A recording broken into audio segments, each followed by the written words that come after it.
Paris has conducted airstrikes in the Central African country of Chad in a bid to avert a coup d'etat. The aerial attack helps the Chadian army capture 250 fighters. But France's support for the current leadership in Chad has drawn criticism, as Ilya Petrenko explains.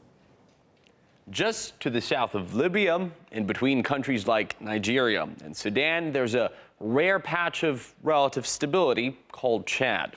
Well, it's just been bombed by France. And you know what? It's become even more stable after that.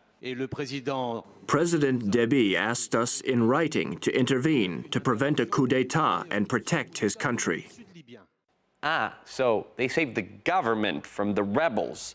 The militants on dozens of pickup trucks had crossed over from Libya thinking they could take the capital. But Chad's President Deby is lucky enough to have such good friends. The French jets nipped the rebels' coup plan in the bud.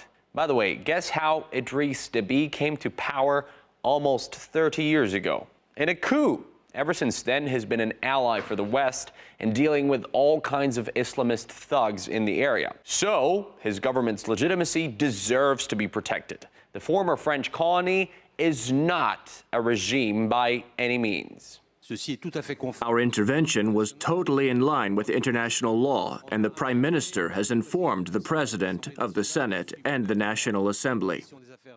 A few more facts about Mr. Deby. He's just tweaked part of the Constitution to be able to stay in power till 2033. His election victories have been questioned by international observers. He's even been accused of war crimes, and his country's doing very bad when it comes to the economy. Chad is a very poor country, and with or without petrol, with or without the oil money, it's going to remain a very poor country, and it needs help. It needs, in many parts of the country, it needs humanitarian help. There's very bad malnutrition, basic help that the country needs. And what's needed, I think, is a really sustained fight against, in particular, against government corruption, which is becoming very widespread and a very serious problem in the country. In case you didn't know, the French army, however, has a history of standing by President Deby. Are we happy that French taxpayers' money is going in to defend Chad's current president, who's on the blacklist of very many Human Rights Watch groups? It's totally hypocritical on the behalf of Macron. How can he, on one side, support the rebels in Venezuela and attack them in Chad? There's no logic. Chad is one of the poorest countries in the world. So why is France intervening to defend such a regime? Isn't it the Chadians, the people of Chad, who must decide what is their future and what political system they want to install? If things stay the way they are, don't mess with those in charge of Chad for, what was it? Another 14 years.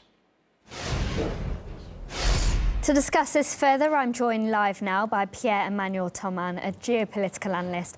Welcome to the programme. So why is France propping up their Chadian president?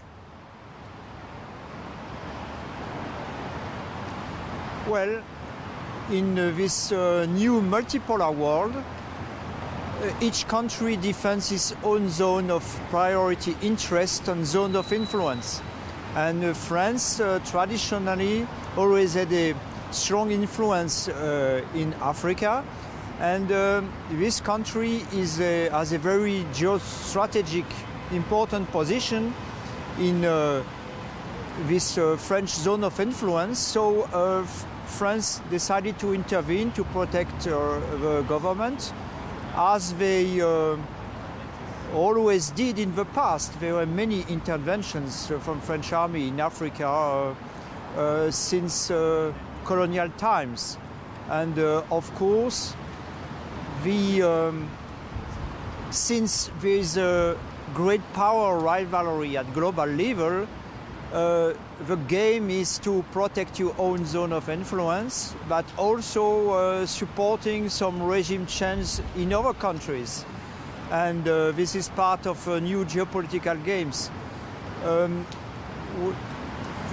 What is problematic is that actually countries in Africa, in the Sahel region and south of Sahel, like in South Africa, These countries also encounter destabilizing process because there were bad strategic decisions made, like the Libya war. When there was an intervention in Libya war, it destabilized the whole North Africa region, Sahel, and now some Islamist groups are pouring into other countries and strengthening the instability. And now the French have to contain this destabilization process to keep stability in their zone of influence. Well, over in Latin America and Venezuela, if we look at the situation there, there's also a humanitarian crisis and an opposition intent on taking control, which is backed by France. Why does Paris see the situation differently there? It's because in South America, there are less French interest than in Africa. And in Venezuela, the French government sees this crisis as an opportunity to show some understanding with the United States. You know that the transatlantic relations are in crisis as well with Mr. Trump, and also between Macron and Mr. Trump. They don't always have agreements on different thematic. And Venezuela, because it's in ultimate American interest, is zone of influence of United States, is how they see it. The French decided to side with the Americans to show some solidarity with America in a times of transatlantic crisis to find a way of understanding the United States. Is more instrumental. And also because there is understanding of what they call the defense of liberal democracy model. But of course, geopolitical interests are always more important than political ideologies.